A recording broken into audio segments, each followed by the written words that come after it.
Hello, in front of me I've got Vespa Primavera. In this video I'll show you how to start your scooter.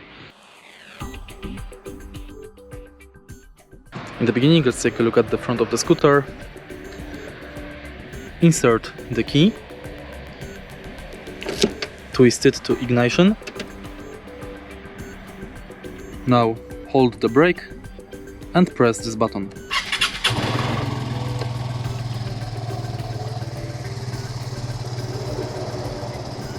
And that's it. If you find this video helpful, please leave like, comment and subscribe.